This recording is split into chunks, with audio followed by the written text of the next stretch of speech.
हमारे खिलाफ सबसे बड़ा आरोप क्या है? हम सांप्रदायिक हैं, हम सेक्युलरवादी नहीं हैं।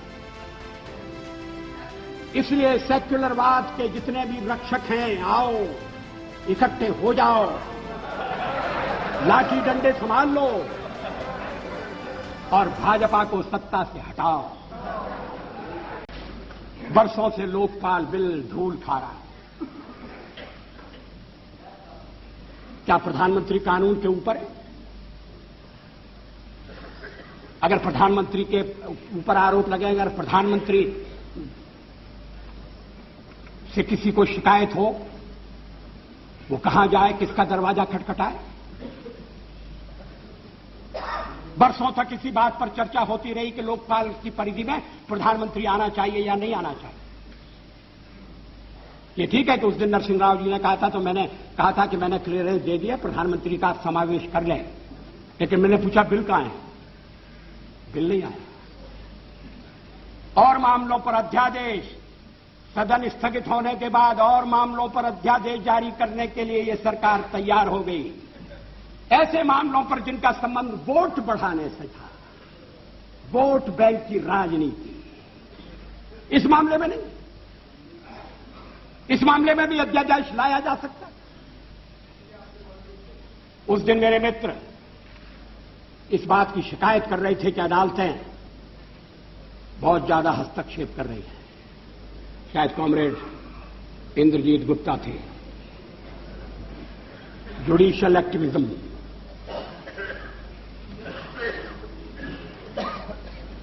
अगर पार्लियामेंट अपना काम न करे और एग्जीक्यूटिव फैसले न करे, मामले को लटकाए,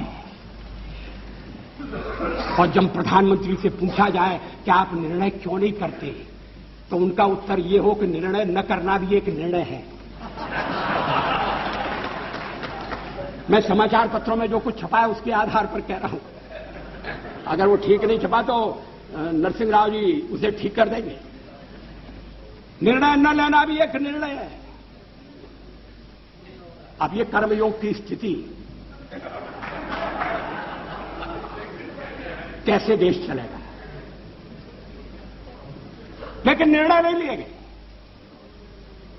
कभी कभी तो सरकार इस बात की प्रतीक्षा में रही कि निर्णय टाल दो, नए विवाद खड़े होंगे तो झंझट मोल लेना क्या ठीक है, कोर्ट फैसला कर देगा।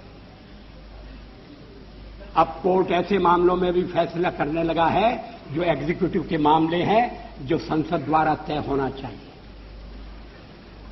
संसद अपने दायित्व का पालन क्यों नहीं कर सकती? एग्जीक्यूटिव जिम्मेदारी क्यों नहीं ले सकती? लेकिन इसके लिए एग्जीक्यूटिव, इसके लिए कार्यपालिका ईमानदार होनी चाहिए, चुस्त होनी चाहिए, मामले लटकाए नहीं जाने चाहिए। लेकिन ऐसा नहीं हुआ। ऐसा होना चाहिए।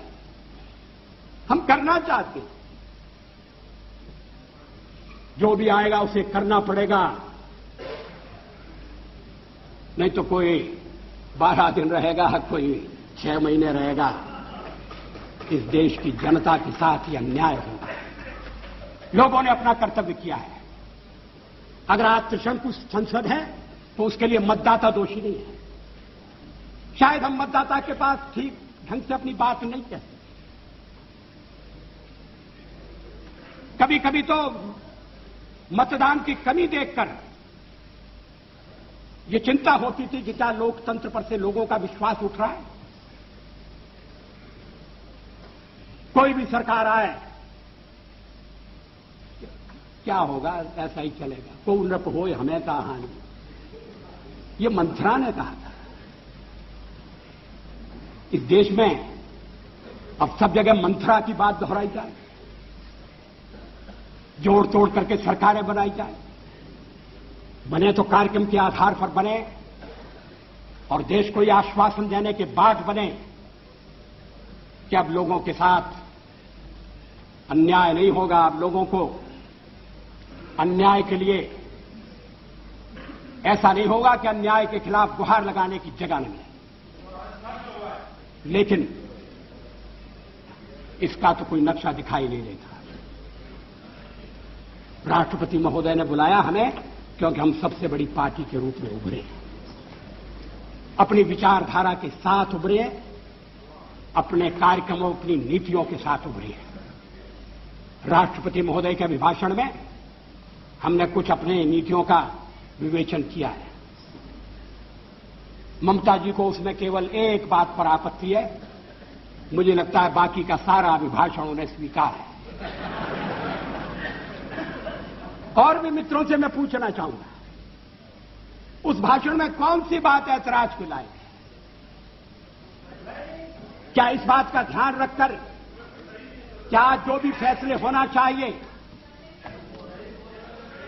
वह आम सहमति से होना चाहिए, एक न्यूनतम कार्यक्रम पर देश को लाया जाए और फिर बाकी के मामले छोड़कर हम उसके लिए जुट जाएं? क्या इसकी आवश्यकता नहीं है? लेकिन कुछ मामले ऐसे हैं जिन पर भी विचार करने की जरूरत है। हमारे खिलाफ सबसे बड़ा आरोप क्या है? हम सांप्रदायिक हैं, हम सेक्युलरवादी नहीं हैं। इसलिए सेक्युलरवाद के जितने भी रक्षक हैं, आओ इकट्ठे हो जाओ, लाठी डंडे संभाल लो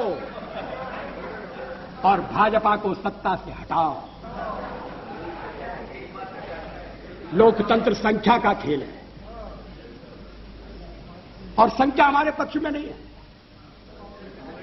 हमने जन समर्थन प्राप्त करने का जन समर्थन हम प्राप्त करने में सफल हुए हैं। सबसे ज्यादा हमें जन समर्थन मिला है।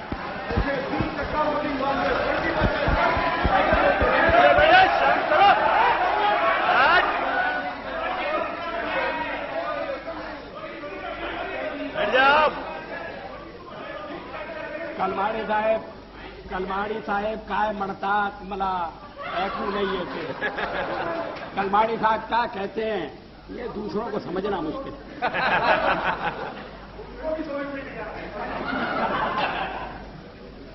अध्यक्ष महोदय, इस पहलू पर भी विचार होना चाहिए। कभी हम इस सदन में 2 रह गए थे, पहली बार चुने गए तब 4 थे। आएगा तब हम उसका सामना करेंगे। आज तो हम इतनी बड़ी संख्या में बैठे हैं कि आपके साथ कोई तुलना नहीं हो सकती।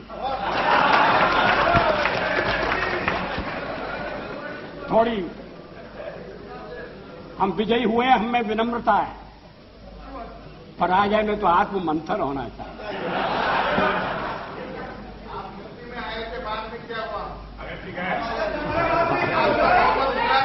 आप सारे देश में थे, अब क्या हो रहा है? अब आप इस स्थिति से आप संतुष्ट हैं तो मुझे कुछ कहना नहीं, मैं इसमें पढ़ना नहीं चाहता। इस देश में इस समय लोगों के विचारों में मंथन चल रहा है, चिंतन की दिशाएं बदल रही हैं। लोग पुरानी मान्यताओं को फिर से कसौटी पर कस रहे हैं। मेरी समझ में नहीं आता कि जब संविधान के निर्माताओं ने शादी ब्याह के एक कानून बनाने की सिफारिश की और यह कहा कि राज्य उसकी तरफ ध्यान देगा, तो क्या वो सांप्रदायिक कारणों से प्रेरित थे? क्या यह सांप्रदायिक मुद्दा है? क्रिमिनल लॉ एक है, सिविल लॉ एक क्यों नहीं हो सकता?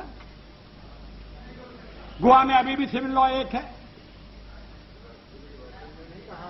अगर मुस्लिम मित्रों को उसमें कठिनाई है तो वो कठिनाई आकर बता सकते हैं, ये कह सकते हैं कि हमें थोड़ा और समय चाहिए अपने समाज को तैयार करने के लिए। ये नहीं कहा जा रहा है और दल भी इस बात के लिए उन्हें प्रेरित नहीं कर रहे हैं कि थोड़ा बहुत तो संशोधन करो, वक्त बदल रहा है। इस्लामिक देशों में पर्सनल लॉ में संशोधन हो रहे हैं, यहां थोड़ा परिवर्तन होना चाहिए। जेंडर इक्वलिटी का मामला है,